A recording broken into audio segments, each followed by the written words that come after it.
Welcome everyone. We will start with the preface to the 1992 edition. In the last video, we completed with the preface of the book, Man's Search for Meaning. It is very important to read the preface of the books as well. It helps us to gain insights, ideas, or make a blueprint about the entire book, the author, and the background of the book. So let's begin. This book has now lived to see nearly 100 printings in English. In addition to having been published in 21 other languages, and the English editions alone have sold more than 3 million copies. These are the dry facts, and they may well be the reason why reporters of American newspapers and particularly of American TV stations more often than not starting their interviews after listing these facts by exclaiming, Dr. Frank, your book has become a true bestseller. How do you feel about such a success? Whereupon I react by reporting that in the first place, I do not at all see in the bestseller status of my book an achievement and accomplishment on my part, but rather an expression of the misery of our time. If hundreds of thousands of people reach out for a book whose very title promises to deal with the question of a meaningful life, it must be a question that burns under their fingernails. To be sure, something else may have contributed to the impact of the book. Its second, theoretical part, logotherapy in a nutshell, boils down, as it were, to the lesson one may distill from the first part, the autobiographical account, experiences in a concentration camp, whereas part 1 serves as the existential validation of my theory. Thus, both parts mutually support their credibility.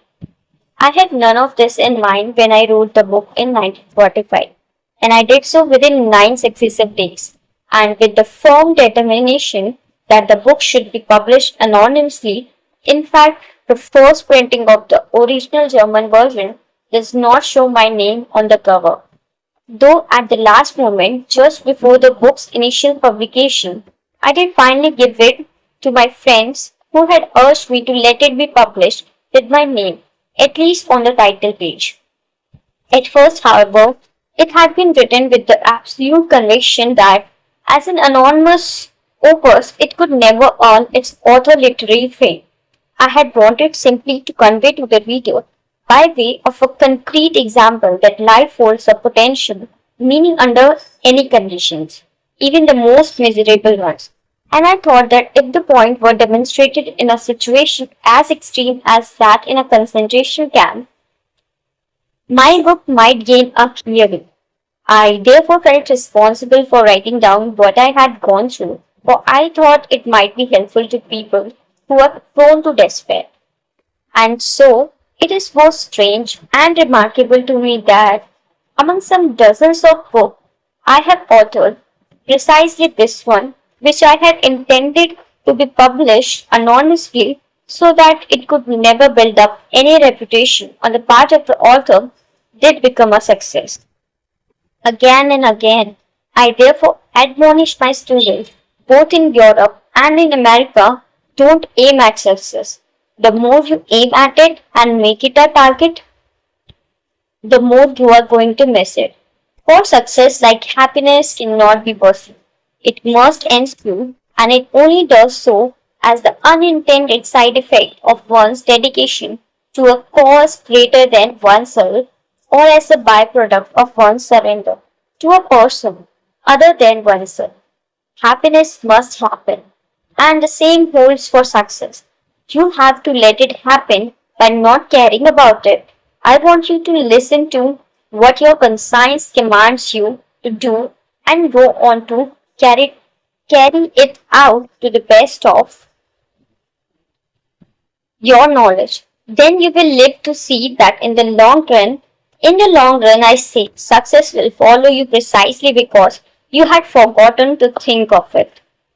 The reader may ask me why I did not try escape what was in the store for me after Hitler had occupied Austria? Let me answer by recalling the following story. Shortly before the United States entered World War II, I received an invitation to come to the American consulate in Vienna to pick up my immigration visa. My old parents were overjoyed because they expected that I would soon be allowed to leave Austria. I suddenly hesitated. However, the question beset me, could I really afford to leave my parents alone to face their fate? To be sent sooner or later to a concentration camp or even to a so called extermination camp? Where did my responsibility lie?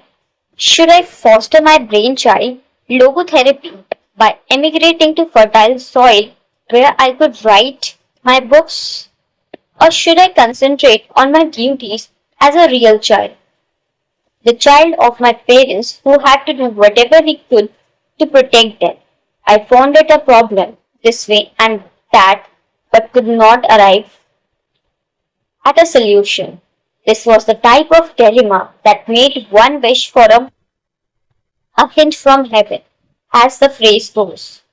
It was then that I noticed a piece of marble lying on a table at home.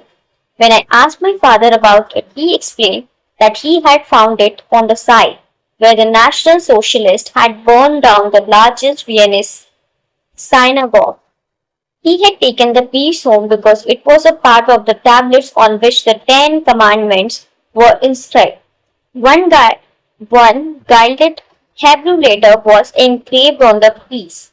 My father explained that this letter stood for one of the commandments. Eagerly I asked, which one is it?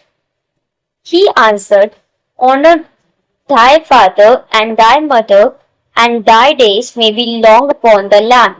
At that moment, I decided to stay with my father and my mother upon the land and to let the American visa lapse. So, we will begin with the part 1 experiences in concentration camp in the next video.